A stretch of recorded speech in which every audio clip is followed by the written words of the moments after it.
Lego Zoo detailed and placed. Gravel roads upgraded, looking pretty sweet, running all throughout the countryside. So with that said, I think it's time to add some details to this hill or mountain that sits beside the zoo and the countryside. Some sections have details, such as this one right here with the trail and the trees and the rock work, and this massive section over here with the river. But then the mid sections are just like blank canvas, sort of just a rough draft right now. So it's time to add some details to that. Also, this rock face right here, it needs to blend in with the rock face right behind the elephant enclosure. So I'm pretty excited about taking care of this today. I really think it's going to help pull this whole area together. First things first, got to transport all 9 of these giant mountain modules up to the build table here, because this entire thing is going to be completely transformed. It's pretty nice that they're on their own 48 by 48 mills plates, makes it pretty easy to move. We decided to spin the mountain modules around because we thought it looked pretty cool with the parts in the background. Just massive, hey? It's like a blank canvas, just open for the taking here. We're ready to add some details. We need to solve the problem of the water, though, that just mysteriously starts. Originally, we thought there was going to be mountains in behind, but then I moved the residential there. We thought it was going to be like a glacier-fed stream, but we don't have that option anymore. There's a few different things that we could do to resolve that problem, because we also need to feed water into the creek that goes through the zoo. There's like the waterfall in the aviary. So we're gonna have to figure out how to do that. We're thinking a hot spring, like a natural hot spring, would be pretty neat. We would be able to add some cool stories up here too. So we might run with that idea, but we've got a lot of parts that we need to throw down to completely transform these mountains. Let's get started. All right, I look forward to the transformation of this huge hill in the Lego City. So the first thing I'm doing is taking care of the rock work on the bottom there in the foreground, and Mrs. Bricksie's tackling that back module there, and that's where we're actually going to put the natural hot spring, which is going to feed that stream of water. So we've got to move some of the water there because it curves to the left, which doesn't really link up to anything, and we're eventually going to make that curve to the right so it links up to the natural hot spring, where you can see some of those like peach colored 16 by 16 Technic panels.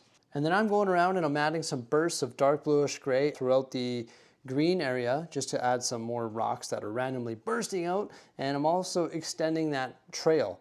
So that trail is done in reddish brown. It starts at the bottom there. That's where we have the trail head, and it's going to wind up or just meander up through the hill. I love that reddish brown. I think it pops nicely, and also the just bursts of rocks coming out just randomly throughout the green just sort of breaks it up a little bit as well. And Mrs. Bricksie's doing a great job up top there with all of the random blue colors. We're doing dark azure, blue, and also dark blue, and that's going to be the underlying plate for the hot spring that we're putting up top there.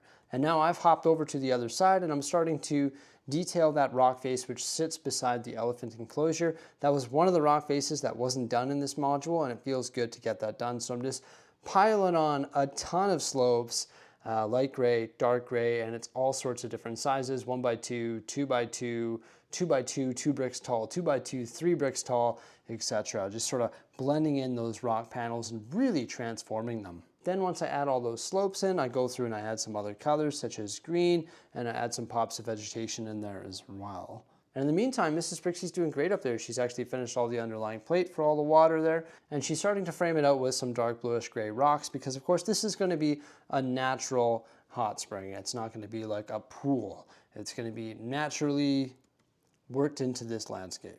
Then I go through, I extend that trail a little bit more, and I start adding some green slopes to all of the Minecraft style stuff that we have going on there. By Minecraft, I mean just like standard bricks piled on top of each other. I'm just trying to blend those in with some slopes and cheese slopes and vegetation and stuff like that. And we're actually going to add another natural hot spring in the middle of these giant modules as well. You can see that I've added some dark blue and regular blue plate there, and I've also framed that with some dark bluish gray. We may as well put like another pool down there just sort of midway up the hill. Now as we go through and we make all of these changes, what we have to remember is that we always build in layers, and this is one of the final layers of this section here. But I can't stress it enough, Mrs. Bricksie and I plan on building all sorts of different types of vegetation in the future. That being more like custom bushes and more trees. And once we get all of those trees built, we're gonna like repopulate this area with more of those different types of stuff. But we just need to sit down one day and just build like 200 trees, and then we can put them all throughout the entire countryside. But for now, we're just trying to throw down as many parts as we possibly can to truly transform all of these different modules that create this sort of mountain-like structure within the city. I always like gauging how long these types of builds take us. So we started at about 9:30 and we finished at 3:30, and we didn't really take any breaks. So that's 6 hours. There was 2 of us, so 12 hours. This time lapse is approximately 5 minutes. So we condensed 12 hours of throwing parts down into 5 minutes, which I think is super cool. Talk about technology, eh? I love time lapses. They're so neat. You can see us just transform this in 5 minutes, even though it took us 12 hours of just constantly laying pieces down. How cool is that? It's pretty neat, that's for sure. And as we continue to progress, you can truly see the transformation of these panels. Like, it is insane. Like, those rocks, they just look way better. The green sections look better as well. The more slopes that we throw down, the better and better it looks. So yes, we are using some of the pre-molded like tree and bush elements. They're part of the Lego parts catalog, so we may as well use them. We're also using some of our pre-built saplings, but eventually we want to upgrade all the vegetation throughout all the countryside to all custom built. But hey, it looks better than nothing. And then eventually I come through with some larger trees as well. But I love the pools of water. I love the rock work. I love the vegetation. And I just think there's a lot of details that we added to this module today, and I couldn't be happier with the outcome. I think Mrs. Bricksie and I did a fantastic job. It looks like night and day compared to the beginning. Like, wow, I'm just thrilled with the outcome of this. It's fantastic. Holy, what a difference that makes. Hey, everybody. Oh my gosh, the rock panels look so much better when they're dressed up with all those slopes and all the random vegetation. Of course, this one here is the one that's actually in the zoo, part of the elephant enclosure, and it was already detailed, but now everything matches up, so it definitely makes me pretty happy there. They've got all sorts of different colors mixed in there, so I think it looks pretty sweet. And then of course the water, which is fed from that natural hot spring at the top there, is making its way down this mountain. We also found a bunch of fauna as well and placed it, such as this hawk. Maybe checking out some fish in the creek. And then we added some minifigures as well. These guys are enjoying the nice hot spring. And this minifig's making his way in there. And the bridge has been detailed with some print pieces. Pretty basic bridge, but it's just a small little wooden bridge. That's all that was really required, right? And we're doing, or the minifigs are doing some hiking there. So this guy's pretty happy, about to make his way down. Maybe check out this pool of water over here, a smaller hidden natural hot spring midway down. She's coming down as well. And then we have the Boy Scouts right here with the leader at the back there, making their way on a nice hike up the mountain to the hot spring, and also the botanical garden, which sits on top as well. You know what? I think this just looks so cool. I love the outdoors. I love nature. And when you combine all 9 of these modules, it looks pretty impressive, and I can't wait to see them placed in the city. There we go, everybody. That looks pretty sweet. Happy with the outcome of it. Holy cow, it looks amazing place here in the city. I love the trail that just weaves through it. That is so cool.